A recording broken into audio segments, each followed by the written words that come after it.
For the first time, we know why the Trump administration is pulling some visas from international students in Colorado. We're not seeing people being given the due process that they rightly deserve. Democrats have an idea to save Coloradans money on car insurance by charging us all more for car insurance. President Trump's plan to mine baby mine in Colorado. Tonight we're looking at where we could end up with a bunch of new holes in the ground. And if the United States is going to take over Canada, as the president has proposed, we should probably learn to play their sports. Well, I think a lot of people have a tendency to say that it's shuffleboard on ice. We live in a strange time, but for now, we still have next. International students in Colorado have had their visas pulled by the Trump administration in recent weeks. Now up to 22 students at the University of Colorado. And we have our first idea as to why. It appears that a number of those students have had minor run-ins with the law, according to their attorney. Our Spencer Soisher has the details on that. There have been few public answers for why international students at schools across the state have been told to leave the country, having their visas revoked. People are terrified. Immigration attorney Zach New may be able to answer why. I get emails in the middle of the night asking if ICE comes by, what should they do? He says students aren't putting their names out there or telling their stories out of fear of deportation or jeopardizing their case. The schools haven't shared much info either for privacy reasons. It appears that the individuals who are being impacted by this policy are primarily from Asian countries, African countries, Muslim majority countries, and Middle Eastern countries. New filed 3 lawsuits this week on behalf of 3 anonymous students from Asian countries, all of whom have had their F1 visas pulled. Things are being taken away for extremely minor criminal offenses and sometimes no criminal offenses at all. Documents from the 3 lawsuits allege ICE revoked their visas after a criminal records check. The first lawsuit claims a student at a university in Colorado Springs was arrested a few years ago for having alcohol and marijuana as a minor. Another at DU in Denver for running a red light and causing a crash and a petty larceny charge. And the third, a student in Fort Collins who recently got a DUI. There's a very specific list of things that an individual has to do to maintain their F1 student status. The U.S. Citizenship and Immigration website says visas can be revoked for crimes of violence. New says that's not the case with his clients. We're just having the government go through, and it seems with kind of just an electronic program, try to match arrest records to individuals' names and then pull their status entirely. So we're not being given, or we're not seeing people being given the due process that they rightly deserve. So we obviously can't look up these people's records because we don't have their names, but New says people with violent histories wouldn't have a case with this type of lawsuit that he filed. He says he expects to file more lawsuits as soon as this week, but some students have already self-deported out of fear of being detained. And CSU's got a travel advisory for its students? Yeah, they're saying if you go out of town for spring break, be prepared to have an attorney ready, because who knows what's happening. It's wild. All right, Spencer Soisher, thank you. A truck driver who illegally crossed into the U.S. from Mexico more than a dozen times before being involved in a deadly crash in Colorado has been deported again.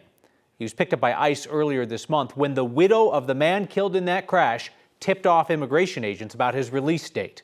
Ignacio Cruz Mendoza did not have a valid commercial driver's license when he crashed his semi on Highway 285 near Bailey in 2023. That crash killed a man named Scott Bailey and injured 3 other people.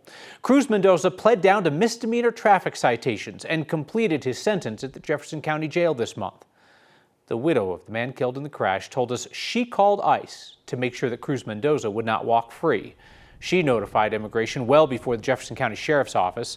They told us that their policy is to give ICE 6 hours notice before releasing inmates wanted by immigration. Today, ICE announced that Cruz Mendoza has been returned to Mexico. At last check, prosecutors in Jefferson County are still exploring the possibility of charging the owner of that trucking company that hired him. The company's since been shut down by federal regulators. Democrats at the state capitol say they can save people money on car insurance by adding a fee to everyone's car insurance. They're trying to play the long game to fund some road infrastructure improvements with the hope that that will reduce crashes, with the hope that insurance companies will reduce premiums. Democrats want to set up what they call the Crash Prevention Enterprise Fund. You know, Enterprise Fund is a fancy term for gets around the taxpayer Bill of Rights so you don't get to vote on it. This would be a $3 a year fee that rises with inflation. Republicans say it is a gamble that funding safer roads will actually reduce insurance premiums, and they don't like the idea of adding yet another Tabor-exempt fee to Colorado's already long list of fees.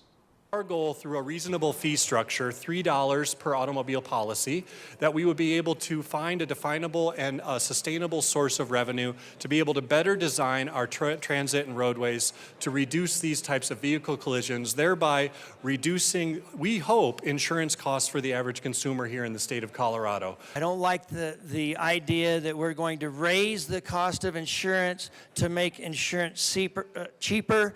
Just adding more fees to the consumer. People in my district are tired of these fees. If this bill passes, insurance providers would be required to charge the extra fee. They would not be required to eventually lower costs if crashes decrease. This bill still faces another House vote before going on to the Senate. Democratic Governor Jared Polis has issued his first veto of the year, rejecting an open records bill that would have allowed government agencies to determine who is and is not a real journalist. The bill would have essentially put in a fast lane for open records requests from journalists and allowed public agencies to slow walk records requests from other people. Governor Polis, along with a number of media outlets, said they were not cool with the idea of the government deciding who is and is not a journalist. Polis's veto letter said he does not want to reduce government transparency, doesn't want to create possible issues of bias or favoritism. This state was built on mining. The Trump administration sees mining as the future as well. Supporters see huge economic potential, and that's precisely why environmentalists are worried. Our Evan Krugel has that. A single landscape can be viewed in multiple ways.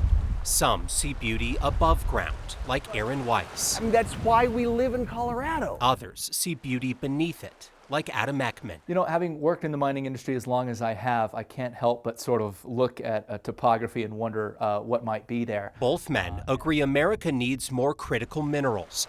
They disagree on if Colorado is the place to look. We have copper potential, silver, coal, uranium, vanadium, and we really are the hub of mining in the West right here in Colorado. Adam is the president of the Colorado Mining Association, which is celebrating an executive order from President Trump that'll make it easier and faster to explore mining for critical minerals. He says the focus will be on southwest Colorado and the rich Uravan mineral belt. Well, there's always more to be discovered and more to be developed. That area contains rare earth minerals, critical minerals, uranium, vanadium, copper, gold, and silver. And so there is a lot of potential on the west slope of Colorado to expand production and meet those growing needs. The question is, how do we do that? Are we doing that in a responsible way? Aaron and the Center for Western Priorities worry a faster process to make money now won't pay off in the long run. It really looks like this is Donald Trump and Elon Musk trying to party like it's 1899. We're returning to an era with robber barons and smokestacks and measles. Adam argues Colorado has some of the strictest standards in the nation and believes a happy medium can be found, preserving what's above ground while extracting what's beneath it. The Mining Association says it's unlikely we'll see any new boots on the ground mining before the end of this year because mines take a long time to safely and responsibly map. They say people on the Front Range likely won't see much impact from this, but those on the western slope and especially in the southwest portion of the state, that's where we could see significant development over the next few years. Kyle? I think that's interesting, right? Because the mind automatically goes to, well, they're going to mine where they mined before, but obviously they're looking to pull some different things from the earth now than they would then, different methods, different places. Yeah, that is a possibility, though, specifically with uranium in that part of the state. There are a bunch of existing mines that were shut down for a number of reasons. One aspect of this could allow them to fast-track reopening and exploring additional areas off of those mines. We'll say, politics and policy aside, party like it's 1899 that's a great line. That's just a really good line. Evan Krugel, thank you. Former Congresswoman Yadira Caraveo is running to get her old job back representing Adams and Weld counties, and she may be stepping right back into a controversy from the first time she ran. Caraveo's campaign declined to tell us if she's going to pay herself a salary out of campaign donations again. That's legal. It's done so that people of meager means can run for Congress. Caraveo is a pediatrician. She got flack from Republicans in 2022 when she paid herself a salary out of campaign funds. She said she needed the income after scaling back her hours as a doctor during the campaign. Well, then wouldn't you know, in 2024, her Republican opponent, Gabe Evans, he took a salary out of campaign funds. It had the same GOP operative who attacked Caraveo for it explaining why it was cool that Evans was doing it. So Evans is now the sitting member of Congress. He's the incumbent, so he legally can't take a salary from campaign funds. He's getting a salary from you, the taxpayer. He told 9 News that Caraveo is refusing to be completely honest with Coloradans. Caraveo will first need to win a Democratic primary to get her rematch with Evans. Her Democratic primary opponent, State Rep Manny Rutinel, told us he's not going to take a salary out of campaign funds. RTD has narrowed down the search for a new police chief. One candidate in the running is facing discrimination claims from the last police chief. And the best of the best in a somewhat obscure sport are here in Colorado trying to sweep the competition. Stylist, so when I told my clients I have a curling tournament, they thought I was curling hair. Oh no, she's not. We go on ice next. Working for RTD seems like it's a challenge. That transit agency is Dysfunction Junction. After the last RTD police chief went on a mysterious leave, then got fired, and then sued RTD, the folks in charge of the trains in Dysfunction Junction now have 2 finalists for their police chief opening. RTD introduced those 2 finalists to the public today. We had the opportunity to ask them questions. Jim Cook is currently the Assistant Chief of Police for Amtrak. The other finalist is Stephen Martingano. He's been with RTD 10 years, currently serves as acting chief. He's named dozens of times in a lawsuit from the previous chief, Joel Fitzgerald, who says he was wrongly fired. RTD says he was rightfully canned for stuff like speeding more than 100 miles per hour nearly 24 times and trying to buy guns with a company expense card. But former Chief Fitzgerald claims that it was Martingano who made up complaints about him and got preferential treatment because he's white. We asked Martingano about those accusations today. I'm not going to talk about the accusations against me. I know who I am as a person. I've been in law enforcement for almost 32 years. It'll be 32 years in August. During that time, I've had 1 complaint against me in 32 years. Martingano originally had an acting co-police chief along with him. That guy, Dr. Glenell Horn, who is black, resigned. He cited a toxic work environment, claimed targeting, harassment, and discrimination. Goodness, RTD.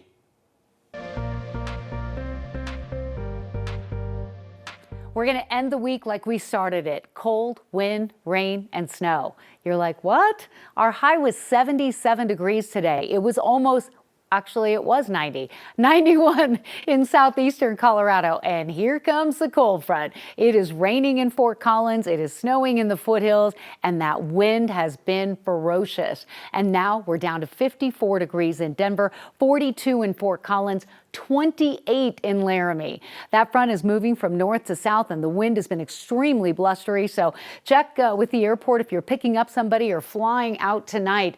That wind is ferocious and high fire danger remains a prime concern for about another hour with a red flag warning in effect. Starting to see a little rain and snow moving into the northern mountains and a couple of showers just north of the metro area near Boulder, Erie, Firestone, and Berthoud, tracking toward the northeast. But all eyes on the mountains where up to a foot of snow could fall starting tonight through Saturday morning.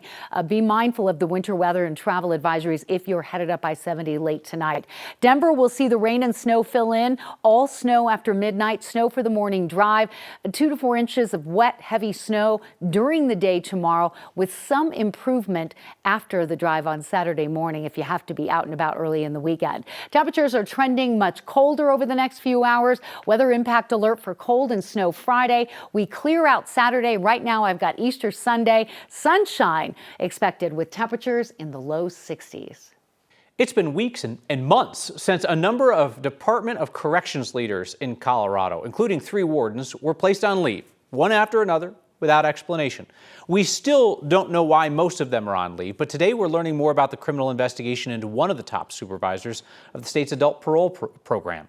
John Kribari, Associate Director of Adult Parole, has been on leave since mid-February. So is his subordinate, Parole Officer Nathan Oldorf. The DOC has repeatedly refused to say why. New court documents show both men are charged with felony forgery and official misconduct.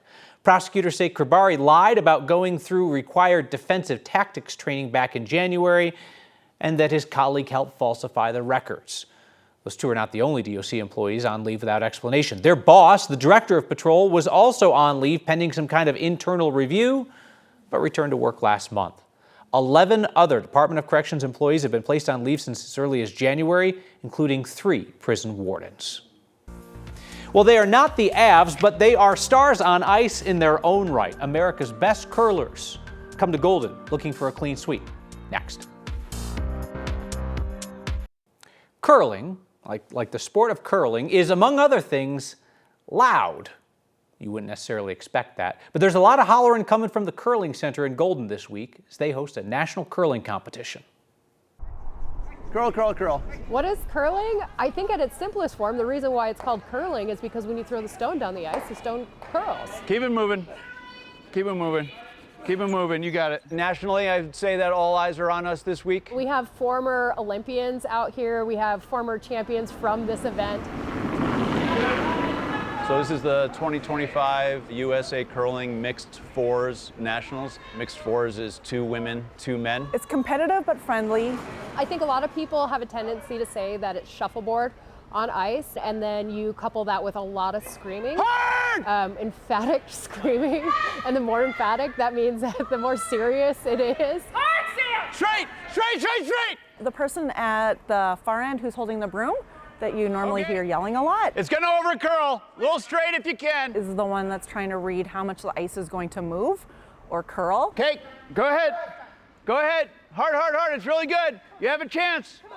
Yep, just for distance. Go, go, go, go, go, go, go, go, go. It's really, really fun to come to these events because you just get to watch great curling all day long.